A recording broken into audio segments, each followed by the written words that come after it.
Hello hi ನನ್ನ ಸ್ನೇಹಿತರೆ, ಹೇಗಿದ್ದೀರಾ? ಚೆನ್ನಾಗಿದ್ದೀರಾ? ನಿಮಗೆ ಒಂದೊಳ್ಳೆ ವಿಡಿಯೋನ ತಂದಿದ್ದೀನಿ. ತುಂಬಾ ಹೆಲ್ಪ್ ಆಗ್ಬೋದು ನಿಮಗೆ ಜೀವನದಲ್ಲಿ. ನಿಮಗೆ ಯಾರಾದರೂ ಈ ರೀತಿ ಪ್ರೀತಿ ಪಾತ್ರವಿದ್ದರೆ ಅಥವಾ ನೀವು ತುಂಬಾ ಯೋಚನೆ ಮಾಡ್ತಾಯಿದ್ರೆ ನಿಮಗೆ ತುಂಬ ಒಳ್ಳೆಯ ಒಂದು ಮೋಟಿವೇಶನ್ ವಿಡಿಯೋ ಅಂತಲೇ ಹೇಳ್ಬೋದು. ನಾನೇನು ಮಾಡಬೇಕು ಅಂತ ಮುಂದಿನ ದಾರಿ ಗೊತ್ತಿಲ್ಲದವ್ರಿಗೆ ಈ ವಿಡಿಯೋ ಒಂದು ಸಾಕ್ಷಿ ಆಗುತ್ತೆ. ಇದನ್ನು ಎಲ್ಲೂ ಸ್ಕಿಪ್ ಮಾಡದೆ ದಯವಿಟ್ಟು ಕೇಳ್ಕೊತಾ ಇದ್ದೀನಿ. ವಿಡಿಯೋವನ್ನು ಪೂರ್ತಿಯಾಗಿ ನೋಡಿ. ನಿಮಗೆ ಖಂಡಿತ ಈ ವಿಡಿಯೋ ಇಷ್ಟ ಆಗುತ್ತೆ. ಲೈಕ್ ಮಾಡಿ, ಹಾಗೆ ಶೇರ್ ಮಾಡಿ, ನಿಮ್ಮ ಪ್ರೀತಿ ಪಾತ್ರರಿಗೆ ಅಂತ ಶೇರ್ ಮಾಡಿ ಅಂತ ಕೇಳ್ಕೊತೀನಿ. ದಯವಿಟ್ಟು ಎಲ್ಲೂ ಸ್ಕಿಪ್ ಮಾಡದೆ ವಿಡಿಯೋವನ್ನು ನೋಡಿ. ನೀವು ಯಾರನ್ನಾದರೂ ಪ್ರೀತಿಸ್ತಾ ಇದ್ದರೆ ಅಥವಾ ಲವ್ ಅಂತಾರಲ್ಲ ಆ ರೀತಿ ಮಾಡ್ತಾಯಿದ್ರೆ, ಹಾಗೆ ನಿಮ್ಮ ಯಾರಿಗಾದ್ರೂ ಏನಾದರೂ ತೊಂದರೆ ಆಗಿದ್ದರೆ, ಏನಾದರೂ ಒಂದು ರೀತಿಯಲ್ಲಿ ನೀವು ತ್ಯಾಗ ಅನ್ನೋದನ್ನು ಮಾಡಬೇಕಾಗತ್ತೆ. ಒಂದು ದುಡ್ಡಿನ ವಿಚಾರದಲ್ಲಾಗಿರ್ಬೋದು. ಆಲ್ಮೋಸ್ಟ್ ಇದು ಪ್ರೀತಿ ಮಾಡೋರಿಗೆ ತುಂಬಾ ಹೆಲ್ಪ್ ಆಗುತ್ತೆ ಅಂತಲೇ ಹೇಳ್ಬೋದು ಇವತ್ತಿನ ವಿಡಿಯೋ. ಅದಕ್ಕೆ ಕೇಳ್ಕೊತಾ ಇದ್ದೀನಿ, ಎಲ್ಲೂ ಸ್ಕಿಪ್ ಮಾಡದೆ ವಿಡಿಯೋ ನೋಡಿ, ಆಯಿತಾ? ಈ ಪ್ರೀತಿ ಮಾಡ್ತಾಯಿದ್ದೀರಾ, ತುಂಬ ವರ್ಷಗಳಿಂದ ಪ್ರೀತಿ ಮಾಡ್ತಾಯಿದ್ದೀರಾ ಅಥವಾ 6 ತಿಂಗಳಿಂದ ಪ್ರೀತಿ ಮಾಡ್ತಾಯಿದ್ದೀರಾ? ನಿಮಗೊಂದು ಕ್ವಶನ್ ಮಾರ್ಕ್ ಆಗುತ್ತೆ. ಈ ಹೆಣ್ಮಕ್ಳಿಗಾಗಲಿ ಗಂಡು ಮಕ್ಕಳಿಗಾಗಲಿ ಈ ತಂದೆ ತಾಯಿಯನ್ನು ಬಿಟ್ಬಿಡೋದು, ಅವರು ನಿಮ್ಮ ಆ ಏಜಿನ ಆಲೋಚನೆ ಹಂಗೆ ಬಂದುಬಿಡುತ್ತೆ. ಅದು ಮುಂದೇನು ಅನ್ನೋದು ಆ ಏಜಿನಲ್ಲಿ ಇಲ್ಲ, ಅವ್ರ ಮಾತು ಯಾಕೆ ಕೇಳಬೇಕು, ನಮ್ಮ ಇಷ್ಟ, ನಮ್ಮ ಜೀವನ, ಅವ್ರೇನಾರು ಬರ್ತಾರಾ, ಇವ್ರು ಹೋಗ್ತಾರಾ ಅಂತ ತುಂಬ ನಿಮಗೆ ನಿಮ್ಮದೇ ಆದಂಥ ಗರ್ವ, ಅಹಂ ಅಂತಾರದಕ್ಕೆ. ಹಾಗೆ ಆ ವಯಸ್ಸಿನಲ್ಲಿ ಬರುವಂತಹ ಆಲೋಚನೆಗಳು, ಅವನ್ನ ಹೇಗೆ ನಾವು ತಡೆಗಟ್ಟಬೇಕು, ಅದರಿಂದ ನಮಗೇನು ಹೆಲ್ಪ್ ಆಗುತ್ತೆ.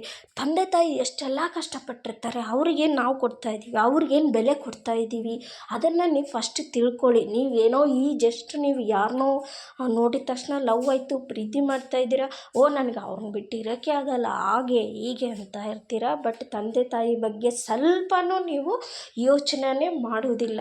ಇದನ್ನು ಯಾರ್ಯಾರೆಲ್ಲ ಮಾಡ್ತಾಯಿದ್ದೀರಾ, ಯಾರೆಲ್ಲ ಮಾಡಿದ್ದೀರಾ, ಈಗೇನು ಮಾಡಬೇಕಂತ ಇದ್ದೀರಾ, ದಯವಿಟ್ಟು ಇದನ್ನು ಅರ್ಥ ಮಾಡ್ಕೊಳ್ಳಿ. ನೀವು 9 ತಿಂಗಳು ಹೊತ್ತು ನಿಮ್ಮ ಈ ಪ್ರಪಂಚಕ್ಕೆ ತೋರಿಸ್ಬೇಕಾದ್ರೆ ಆ ತಾಯಿ ತಂದೆ ಆಗಿರ್ಬೋದು, ನಿಮ್ಮನ್ನು ಒಂದು ನೆಲೆ ಮುಟ್ಟಿಸ್ಬೇಕು ಅಂತ ಏನು ಅವರು ಆಲೋಚನೆ ಮಾಡ್ತಿರ್ತಾರೆ ನೋಡಿ.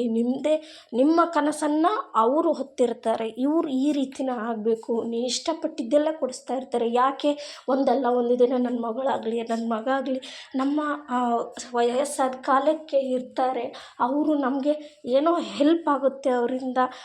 ನಾವು ಅವ್ರಿಗೆ ಮಾಡಿದರೆ, ಇವತ್ತು ನಾವು ಅವ್ರಿಗೆ ಮಾಡಿದರೆ ಅವರು ನಮಗೆ ಮಾಡ್ತಾರೆ ಅನ್ನೋದೊಂದು ಒಂದು ಚಿಕ್ಕ ಆಸೆಯನ್ನು ಇಟ್ಕೊಂಡಿರ್ತಾರೆ. ಆ ಚಿಕ್ಕ ಆಸೆಯನ್ನು ಕೂಡ ನೀವು ಏನು ಮಾಡ್ತೀರಾ, ಆ ಆಸೆಯನ್ನು ನಿರಾಕರಿಸ್ಬಿಡ್ತೀರ. ಅವರಿಗೆ ಆ ಆಸೆ ಅನ್ನೋದನ್ನು ಇಟ್ಕೋಬಾರ್ದು ಅನ್ನೋ ಆಲೋಚನೆಯಲ್ಲಿ ತಳ್ಳಿಬಿಡ್ತೀರ. ನೀವು ಮಾಡುವಂಥ ತಪ್ಪೇನು, ನಾವೇನು ತಪ್ಪು ಮಾಡ್ತಾಯಿದ್ದೀವಿ ಅನ್ನೋದು ನಿಮಗೆ ಈಗ ಜಸ್ಟ್ ನೀವೇನು ಪ್ರೀತಿಯಲ್ಲಿ ಮುಳುಗಿರ್ತೀರಿ ನೋಡಿ, ಇದು ಯಾರಿಗೂ ನಿಮಗೆ ಅರ್ಥನೇ ಆಗೋದಿಲ್ಲ. ಯಾಕಂದರೆ ಮುಂದೊಂದು ದಿನ ಅವ್ರ ಅವಶ್ಯಕತೆ ನಿಮಗೆ ಬೇಕಾಗುತ್ತೆ, ತಿಳ್ಕೊಳ್ಳಿ. ನಿಮ್ಮ ಅವಶ್ಯಕತೆ ಅವ್ರಿಗೆ ಬೇಕಾಗಿರಲ್ಲ, ಬೇಕು ನಿಜ.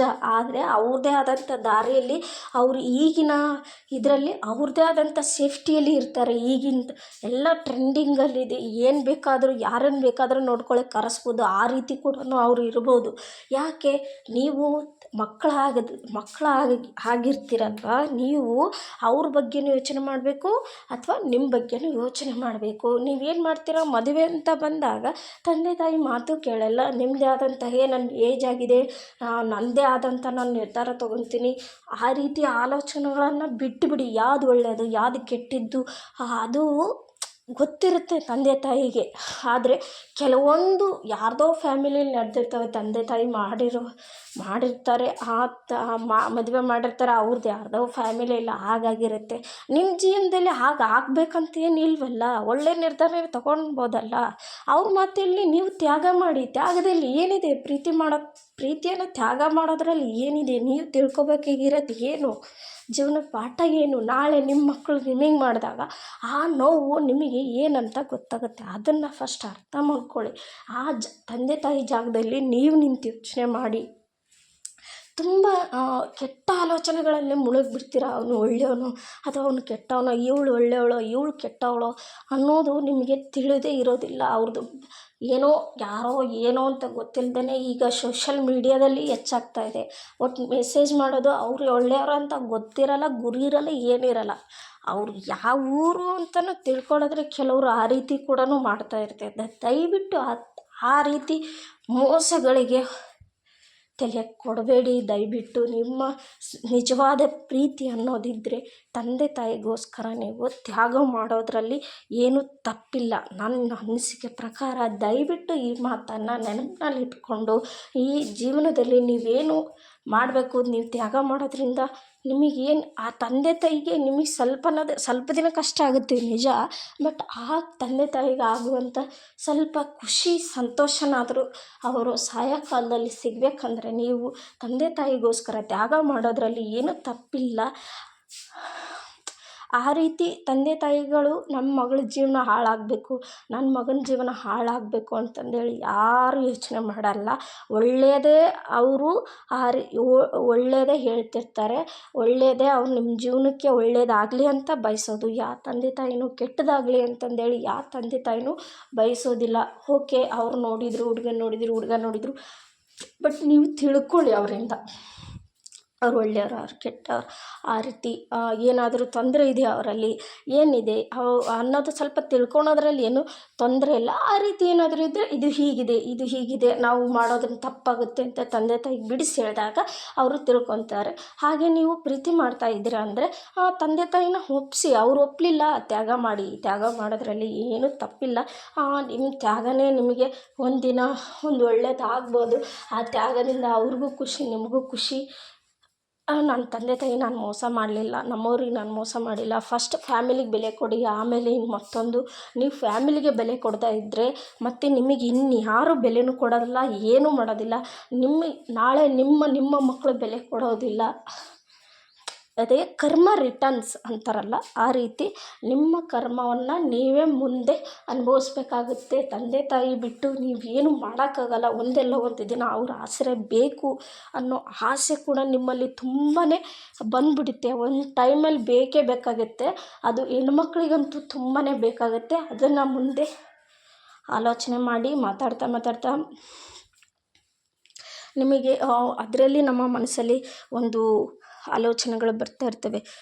ಒಂದು ಕೆಟ್ಟದ್ದನ್ನು ಯೋಚನೆ ಮಾಡ್ತಾ ಇರುತ್ತೆ, ಒಂದು ಒಳ್ಳೆಯದನ್ನು ಯೋಚನೆ ಮಾಡ್ತಾ ಇರುತ್ತೆ. ನಾವು ಯಾವುದನ್ನು ಆಯ್ಕೆ ಮಾಡಬೇಕು, ಒಂದೊಂದು ವಿಡಿಯೋದಲ್ಲಿ ಹೇಳಿದ್ದೀನಿ ಕೂಡ ನಾನು.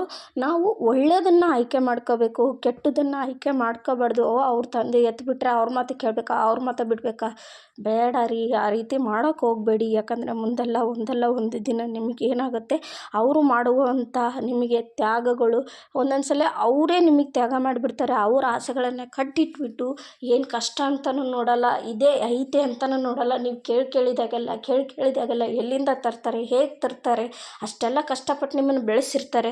ಅದನ್ನು ಆಲೋಚನೆ ಮಾಡೋದಿಲ್ಲ. ನನಗೆ ಬೇಕಂದ್ರೆ ಬೇಕು ಅಂತ ಇರ್ತಾರೆ. ಆ ಟೈಮ್ನಲ್ಲಿ ಅವರು ನನ್ನ ಮಗಳ ಆಸೆ, ನನ್ನ ಮಗನ ಆಸೆ ಅಂತಂದೇಳಿ ಅವರು ತಮ್ಮ ಕಷ್ಟಗಳನ್ನು ಒತ್ತಿ ಇಟ್ಕೊಂಡು ಅವ್ರ ಕಷ್ಟನೇ ಹೇಳ್ಕೊಳೋದಿಲ್ಲ.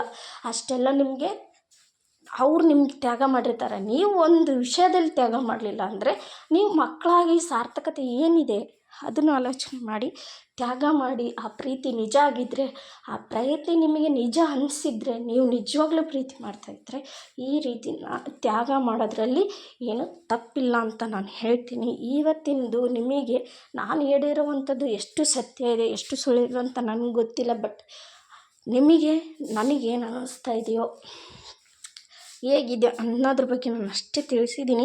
ಬಟ್ ನಿಮಗೆ ಇದರಿಂದ ಯಾರಿಗಾದರೂ ನೋವಾಗಿದ್ದರೆ ಸಾರಿ ಅಂತ ಈಗಲೇ ಕೇಳ್ಬಿಡ್ತೀನಿ. ಯಾಕಂದರೆ ಕೆಲವರು ಒಂದೊಂದು ರೀತಿ ಯೋಚನೆ ಮಾಡ್ತಾ ಇದ್ದೀರಾ. ಆ ಆಲೋಚನೆಗಳನ್ನು ನೀವು ಸರಿಯಾಗಿ ಯೋಚನೆ ಮಾಡಿ ಒಂದಲ್ಲ 2 ದಿನ ಅಥವಾ 3 ದಿನ, 1 ವಾರ ಟೈಮ್ ತೊಗೊಳ್ಳಿ. ತಂದೆ ತಾಯಿಗೆ ಮಾತ್ರ ಯಾವತ್ತೂ ಮೋಸ ಮಾಡಿ ತ್ಯಾಗವೇ ನಮಗೆ ಒಂದಲ್ಲ ಒಂದು ದಿನ ಜಯ ತಂದು ಕೊಡುತ್ತೆ, ಖುಷಿ ಕೊಡುತ್ತೆ. ನಾನು ಅವತ್ತು ಮಾಡಿದ್ನಲ್ಲ, ಅದರಿಂದ ನಾನು ಇವತ್ತು ಖುಷಿಯಾಗಿರೋಕ್ಕೆ ಸಾಧ್ಯ ಆಯಿತು ಅನ್ನೋದು ಆಲೋಚನೆ ತುಂಬ ನಿಜವಾಗ್ಲೂ ಬಂದೇ ಬರುತ್ತೆ. ಯಾಕಂದರೆ ಹೆಣ್ಮಕ್ಳಿಗಂತೂ ಇದು ತುಂಬಾ ಅನ್ವಯ ಆಗುತ್ತೆ. ಒಂದಲ್ಲ ಒಂದು ದಿನ ಅವ್ರ ಅವಶ್ಯಕತೆ ನಿಮಗೆ ಬೇಕಾಗುತ್ತೆ, ನಿಮ್ಮ ಅವಶ್ಯಕತೆ ಅವ್ರಿಗೆ ಬೇಕಾಗಲ್ಲ. ಯಾಕಂದರೆ ನಿಮ್ಮ ಅವಶ್ಯಕತೆ ಬೇಕಂತಲೇ ಅನ್ಕೊಂಡಿರ್ತಾರೆ ಅವರು. ಬಟ್ ಈಗಿಂದು ಸಾಕಷ್ಟು ನೀವು ಏನು ಬಿಟ್ಟು ಹೋದರೂ ಕೂಡ ಓಕೆ, ನಮ್ಮಲ್ಲಿ ಇದೆ ಅಲ್ವಾ, ಅನಾಥಾಶ್ರಮಗಳಿದ್ದಾವೆ ಸಾಕಷ್ಟು, ಅಲ್ಲಿಗೆ ಹೋಗ್ತೀನಿ, ಇಲ್ಲ ದೇವಸ್ಥಾನಕ್ಕೆ ಮಠ ಸೇರ್ಕೊತೀನಿ ಅನ್ನೋದು ಅವರಲ್ಲಿ ಇರುತ್ತೆ. ಯಾವತ್ತೂ ತಂದೆ ತಾಯಿನ ಬಿಟ್ಕೊಡ್ಬೇಡಿ. ಯಾಕಂದರೆ ಅವ್ರಿಗೆ ಆದಂಥ ಸಾಕಷ್ಟು ಇರ್ತವೆ. ನಿಮ್ಮನ್ನೇ ನಂಬ್ಕೊಂಡಂತೂ ಅವ್ರು ಇರಲ್ಲ. ಯಾಕಂದರೆ ಅವರು ತುಂಬ ಗಟ್ಟಿ ಇರ್ತಾರೆ ಅವರು. ಆವಾಗಿನ ತಂದೆ ತಾಯಿ ಅಂದರೆ ಯಾವುದಕ್ಕೂ ಜಗ್ಗಲ್ಲ, ಯಾವುದಕ್ಕೂ ಸೋಲಲ್ಲ. ಯಾಕಂದರೆ ಅವ್ರದ್ದೇ ಆದಂಥ ಜೀವನ ಅವ್ರಿಗೂ ರೂಪಿಸ್ಕೋಬೇಕು. ಯಾವಾಗ ನೀವು ಆ ರೀತಿ ಯೋಚನೆ ಮಾಡ್ತೀರೋ ಆವಾಗ ಅವರು ಕೂಡ ಯೋಚನೆ ಮಾಡೋಕ್ಕೆ ಸ್ಟಾರ್ಟ್ ಮಾಡ್ತಾರೆ. ಕೆಲವ್ರು ಆ ರೀತಿ ಅಂತೂ ಮಾಡೋದಿಲ್ಲ, ಹೋಗಲಿ ನನ್ನ ಮಗಳಲ್ವಾ ಅಂತಂದು ಹೇಳಿ ಹೊಂದ್ಕೊಂತಾರೆ. ಬಟ್ ನೀವು ತಂದೆ ತಾಯಿಗೋಸ್ಕರ ತ್ಯಾಗ ಮಾಡೋದರಲ್ಲಿ ಯಾವುದೇ ರೀತಿ ತಪ್ಪಿಲ್ಲ. ಯಾವುದೇ ರೀತಿ ನಿಮಗೇನು ಮುಂದೆ ಕೆಟ್ಟದಾಗುತ್ತೆ ಆಲೋಚನೆ ಅಂತೂ ಯಾರಿಗೂ ಬೇಡ. ಯಾಕಂದರೆ ಆ ರೀತಿ ಯಾರಿಗೂ ಕೆಟ್ಟದಾಗಲ್ಲ. ಅವ್ರ ತಂದೆ ತಾಯಿ ಯಾವತ್ತೂ ಕೆಟ್ಟದ್ದು ಮಾಡಲ್ಲ. ಅದರಲ್ಲಿ ತಾಯಿ ಪ್ರೀತಿ ಅಂತೂ ಎಲ್ಲರೂ ಮಿಸ್ ಮಾಡ್ಕೊತೀರ. ತಂದೆ ಪ್ರೀತಿ ಆಯಿತು, ತಾಯಿ ಪ್ರೀತಿ ಆಯಿತು, ತುಂಬಾ ಮಿಸ್ ಮಾಡ್ಕೊತೀರ. ಒಂದು ಟೈಮ್ನಲ್ಲಿ ನೀವೇನಾದರೂ ಅವ್ರನ್ನ ಬಿಟ್ಟು ಹೋದ್ರಿ, ನಂದೇ ನಡಿಬೇಕು ಅಂತಂದೇಳಿ ಅವರಿಗೆ ಏನು ನೋವು ಕೊಟ್ಟಿರ್ತೀರ, ತಿರ್ಗಾ ನೀವು ಅವರ ನೋವನ್ನು ನೀವು ಅನುಭವಿಸ್ಬೇಕಾಗಿರುವಂಥ ಸ್ಥಿತಿ ಬರ್ಬೋದು, ಖಂಡಿತ ಬಂದೇ ಬರುತ್ತೆ. ಯಾಕಂದರೆ ತಂದೆ ತಾಯಿಗೆ ನೋವು ಮಾಡಿದವರು ಯಾವತ್ತೂ ಅವರು ಜಯಶೀಲರಾಗಿಲ್ಲ. ಅವರು ಯಾವತ್ತೂ ಏನಂತಾರೆ, ಉದ್ಧಾರನೂ ಕೂಡ ಆಗಿಲ್ಲ. ಆಯಿತಾ? ದಯವಿಟ್ಟು ನಿಮ್ಮ ಪ್ರೀತಿಯನ್ನು, ನೀವು ನಿಜವಾದ ಪ್ರೀತಿ ಹೇಗಿದ್ದರೆ, ನೀವು ನಿಜವಾಗ್ಲೂ ಇಷ್ಟಪಡ್ತಾಯಿದ್ರೆ ನಿಮ್ಮ ತಂದೆ ತಾಯಿಯನ್ನು, ಯಾವತ್ತೂ ಅವರನ್ನು ಕೈ ಬಿಡಬೇಡಿ. ತ್ಯಾಗ ಮಾಡೋದ್ರಲ್ಲಿ ಏನೂ ತಪ್ಪಿಲ್ಲ. ತ್ಯಾಗ ಮಾಡಿ ನಿಮ್ಮ ಪ್ರೀತಿಯನ್ನು ನೀವು ತ್ಯಾಗ ಮಾಡೋದ್ರಿಂದ ಅವ್ರ ತಂದೆ ತಾಯಿ ಖುಷಿ ಪಡ್ತಾರಲ್ವ, ಅದು ತುಂಬಾ ಮುಖ್ಯ ಆಗುತ್ತೆ. ಯಾಕಂದರೆ ಅವರು ನಿಮ್ಮನ್ನು ಒಪ್ಪಿ ಮದುವೆ ಆದ್ರೆ ಅಂದರೆ ತುಂಬಾ ಯಾರ್ಯಾರೆಲ್ಲ ಒಪ್ಪಿಸಿ ಮದುವೆ ಆಗಿ ಯಾವುದೇ ರೀತಿ ಜಂಜಾಟಗಳಿಲ್ಲದೆ ಬೆಳೀತಾ ಇದ್ದೀರೋ ಅವ್ರಿಗೆ ಕಂಗ್ರ್ಯಾಟ್ಸ್. ಯಾವುದೇ ರೀತಿ ತಂದೆ ತಾಯಿಗೆ ಯಾವತ್ತೂ ಮೋಸ ಮಾಡೋಕ್ಕೆ ಹೋಗಬೇಡಿ. ಯಾಕಂದರೆ ಅವರಿಂದ ಅವರೇ ಇಲ್ಲ ಅಂದರೆ ನಾವಿಲ್ಲ. ಆಯಿತಾ?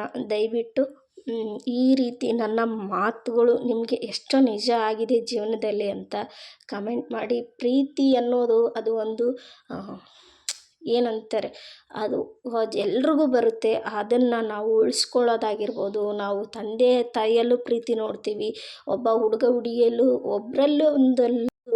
ಎಲ್ಲರಲ್ಲೂ ಪ್ರೀತಿ ನೋಡ್ತೀವಿ, ಮತ್ತು ಪ್ರಾಣಿಯಲ್ಲೂ ಒಂದು ಪ್ರೀತಿ ಅಂತ ನೋಡ್ತೀವಿ, ಎಲ್ಲರಲ್ಲೂ ಪ್ರೀತಿ ನೋಡ್ತೀವಿ. ತ್ಯಾಗ ಮಾಡೋದ್ರಿಂದ ಏನೂ ತಪ್ಪಿಲ್ಲ. ತ್ಯಾಗ ಮಾಡಿ ಜೀವನದಲ್ಲಿ ಮುಂದೆ ಬರ್ರಿ.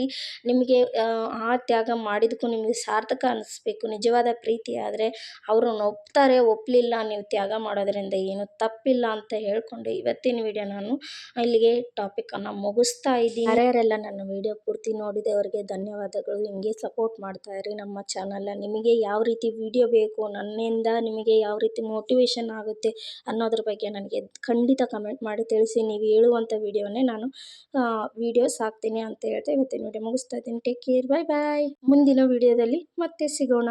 ಕಮೆಂಟ್ ಮಾಡಿ ತಿಳಿಸಿ.